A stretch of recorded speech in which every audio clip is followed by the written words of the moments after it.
I'm talking about the large corporations, but I'm also talking about the mechanisms of the neoliberal economy, which puts in place ways to make the money machine keep growing at the cost of life of the people and the planet. So it's not an accident that we are in an ecological catastrophe where IPCC, the climate body, as well as the Biodiversity Convention panel, are saying that we have 10 years to change. The money machine, I name it the money machine to talk about the new ways in which money is being created and accumulated. Intellectual property rights and patents is central. It's a rent collecting system. Not paying taxes is a second. Look at Amazon wanting to come to New York.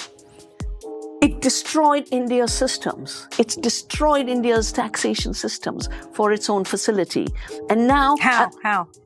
Well, they got the government to create one uniform tax and to all be paid on digital, on computers.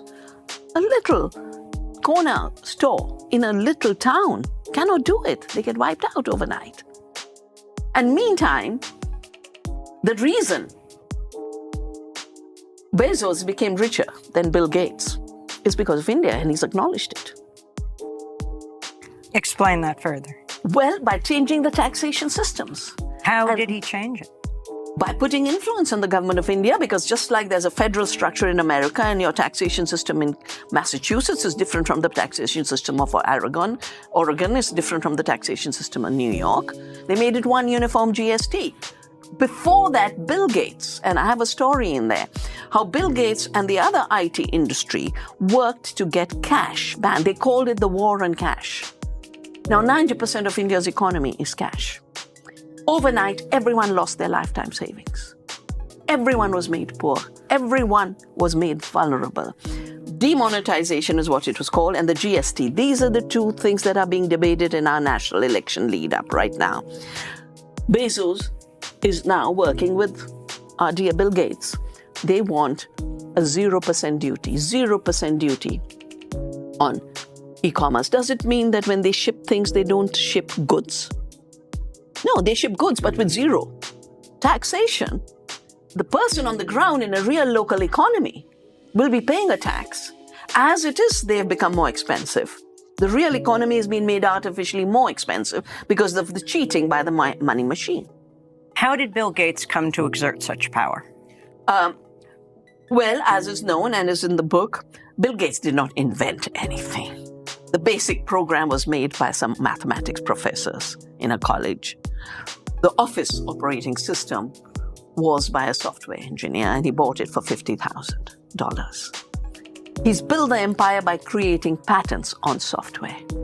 And the first WTO meeting in Singapore gave him tax concessions, which is why all the IT industry moved to India. The fact that Silicon Valley became India's Silicon Valley is because they could save $40 billion annually by paying lower wages for the same work.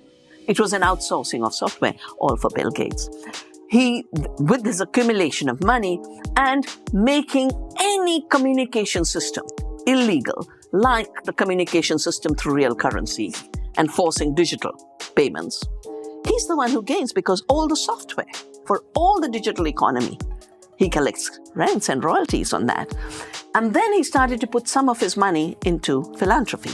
And everyone thinks, wow, he's such a generous man. He gives so much. But I've done an analysis in the book. Every place he gives to is his former future markets. I'll give you a simple example. So the first generation of GMOs, the BT cotton, the Roundup Ready soya and Roundup Ready corn, have started to breed super pests and super weeds. So now they're trying to get new GMOs based on gene editing and gene drives. In gene editing, not only is Gates financing the research, he has created a company for the patents. It's called Editas. So he will collect rents when the gene editing is pushed through. And worse, in the United States, half the farmlands are overtaken by superweeds. The most important one is Palmer amaranth. Amaranth is a sacred crop for us. We eat it. Now the US defense system, DARPA, and Bill Gates have joined hands for a new technology called gene drives to push species to extinction. And they want to drive the amaranth to extinction. And there's a footnote in that report saying, oh yeah, there'll be a food security impact on India. They eat amaranth. No, there'll be a food security impact on the world. This is an acceleration of the race to extinction. It is immoral. It should be made illegal.